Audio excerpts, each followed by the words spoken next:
Hello guys and welcome. This is Mr. Siege. Now today may be a very bad day for ranged combat as we know it, and you guys, including me, myself, that has invested in Siege recently and in the future even. So Lilith have decided to add a new king skill, Inspire, to KVKs in Season 2 or later.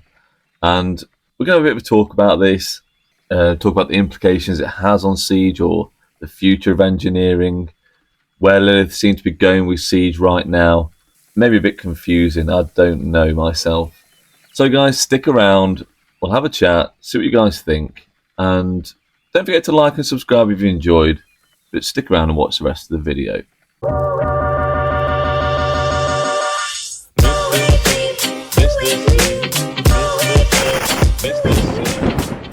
So, yes, this is a new king skill, Inspire. The Inspire skill targets one of your kingdom's troops, kingdom melee troops, with a certain range of the target. When the skill is cast, will take reduced range damage and deal increased ranged counterattack damage. Okay, so what does this mean? So, whenever your ranged unit is attacking troops on the map in this area that the king is going to cast, just like the other king skills, you know, all those players light up this red effect, and you know that basically every troop is affected in this circular range. Now they will take less damage, and I believe they will do more damage to those ranged towers. So yeah, they're going to deal more ranged counterattack, which will hurt us even more. Now the main question is, why have they added this? And it's kind of confusing. So obviously they brought ranged and siege into the game, but now it seems like they're trying to nerf them slightly. So obviously, as you know, ranged can get ridiculous reports, and I think people hate this. I think people that didn't invest into ranged don't like it, and they want to they've basically messaged Lilith, the support, and said they don't like it. Range needs to be nerfed. There's even content creators asking for range to be nerfed, which is absolutely crazy. Every time Lilith bring out a new troop or commander, you know, it is what it is. I think what people don't realize is it can take a hell of a long time to gain enough kills to make a good report like that. It can take like 20 minutes, half an hour. And during that time, you could easily get swarmed down and trade badly, just like any other troop type. Now, I know there are odd circumstances like bridge fights and altar fights where it kind of becomes harder to break through and kill those siege towers, but they are very few and far between, believe me. I think I've only ever had one bridge fight in the last 2 years of owning siege commanders. Now, obviously, we have to fight against ranged commanders too, and the best way to fight against those is to use your own ranged units, because you've got the range on them. Now, if you don't have them, invest in them. Don't complain about them. Now, investing in these commanders can also have a few other drawbacks that obviously these guys that complain don't realise. But in certain events like Soroli Crisis, they're not that usable. I do use them, but they're a struggle. I like Protect the Supplies and lots of other events. They're just kind of hard to use. If you missed out the opportunity and didn't invest into ranged commanders, like, don't moan about it. Do you know what I mean? Like, there's commanders I missed out of opportunity to invest into. Like, I would have liked to invest into Liu Che when I was an infantry main. But, you know, because you didn't invest in these, like, that's not my fault. That's not people's fault who've invested in Siege and, you know, those free-to-play players that have benefited from this. And those are the players that are going to be hurt more by this king skill. Like, I'm still going to trade positive, and I'm still going to hurt a lot of players. Now, that's not the point. The point is that I've invested in these commanders along with a lot of other people now, and people that I've said, you know, go and invest in these commanders, you won't be disappointed. You know, they've listened to me, and now they're going to be hurting more. You know, those players that have gone low investment, 5-5-1-1, 5-5-1-5. Look, they could pull out okay reports, sometimes even good reports. I've managed to pull out good reports on my even my farm, but you know, this is going to have an effect on that. Like, my farm isn't going to trade as well, but my farm has DKP requirements too, just like a lot of yours would do. But it's, you know, City Hall 25, you don't want to be dead weight, and now it's going to become a bit more of a struggle. So when they cast this skill, my troops are going to hurt more. My Margaret is only 5-5-1-1. My Cordova is only 5-5-3-4. I may to look at maxing him, but obviously new commanders may be on the horizon. But again, like, where are Lilith heading with ranged?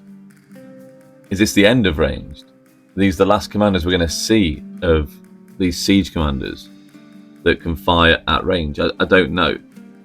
Like, because they're releasing this king skill, or they have released this king skill, are they going to go back and look and say, well, you know, they're too strong for the game, or, you know, people don't like them, they're moaning about them, and then just forget about them? I don't know.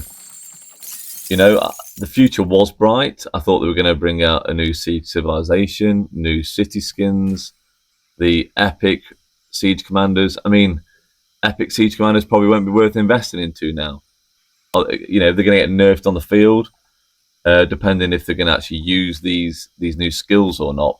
So the new skill, it costs 500 gems to actually use, which for Wales, that's absolutely nothing. You know, I'm fighting in A and B seeds. You might not see it cast as much in the lower seeds C and D, because it's going to be expensive for kings unless they swapped them for farm accounts. Now, all I can suggest is maybe don't stay on the field when they cast a skill. You know, maybe if you're low, just send your troop to refresh. The skill lasts for 5 minutes, so you may want to return your marches if you think you're going to trade badly. You know, see how it goes. But yeah, more worryingly over anything is where's the future heading for Siege now? Are they just going to give up on us? I don't know. You know, obviously that affects me as well, because, you know, I'm a Siege main. You know, my priority is Siege commanders because I enjoy using them.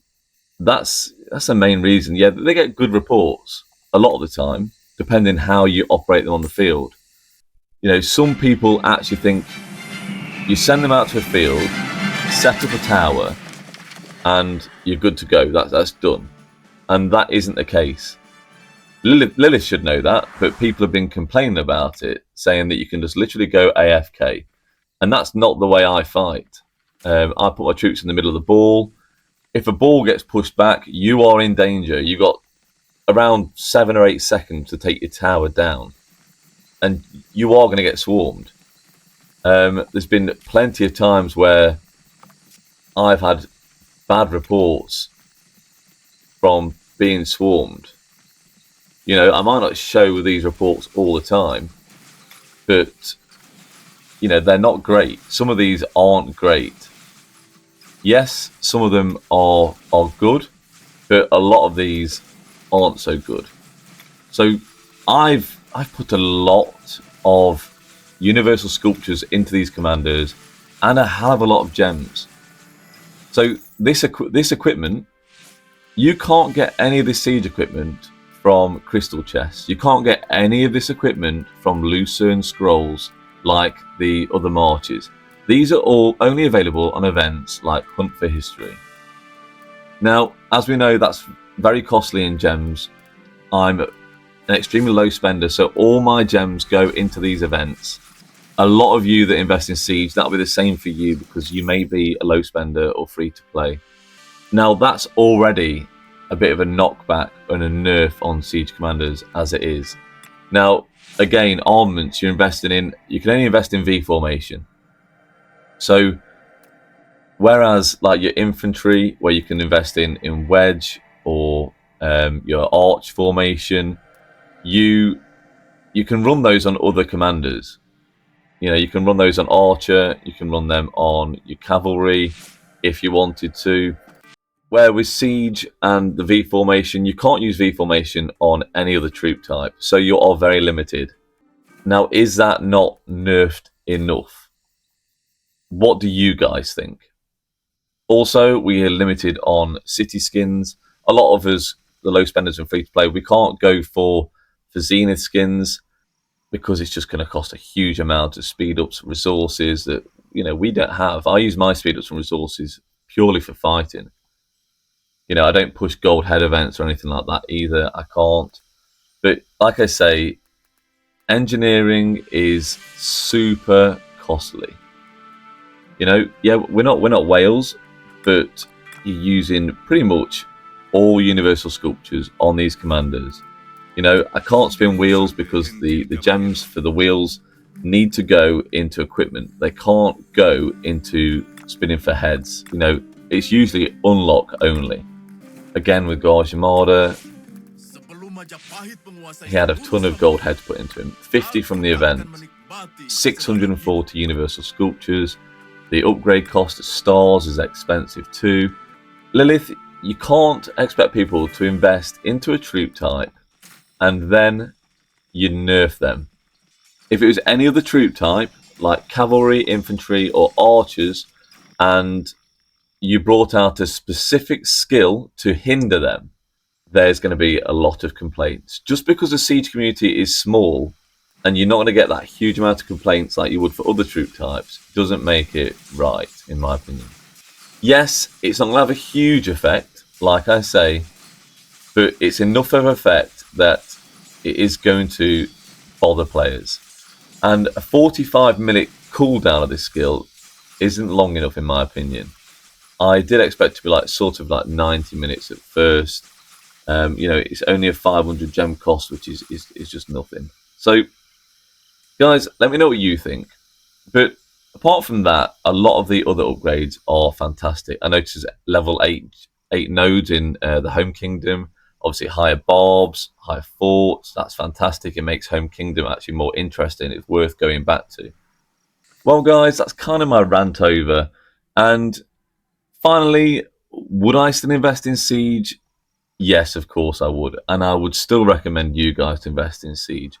But I would be wary that Lilith could let us down yet again and try and push us back even more. And honestly, like I said, that's unacceptable, really. It really is. If people don't like it, or people feel that Siege are too strong, there's nothing stopping you guys in investing in it. If you don't invest in it, that's fine. You really shouldn't have an opinion on the matter. You shouldn't voice your concerns if you choose not to invest in a troop. I don't moan about the new archers, even though the garrison's super strong. They've got great mighty heal on them. I didn't invest in them. That's my choice. But I'm not going to moan about their strength, okay? I'm not going to moan about any other troop type strength. Now, cavalry have been so strong for years. Look, I wish I'd invested in Nevsky. I wish I'd invested in Huo. They are ridiculously strong. They get fantastic reports. Possibly stronger than Siege, potentially, and people love running them. But do I go crying about it? No, I don't. And I won't go crying about any other troop type. If Lilith bring out a new commander that's OP, that's my choice of want to invest in them or not. Okay, guys. Well, I hope you enjoyed that. And I guess I'll see you on the next one. Leave me a comment in the comment section if you feel the same, if you don't feel the same, and let us know. Let us know your thoughts. Even if you are an infantry, cavalry, or archer main, let me know how you feel if Lilith tried to nerf your troop type, try to make more of a hindrance on the field for you. All right, guys, that was Mr. Siege. Thank you, and bye-bye.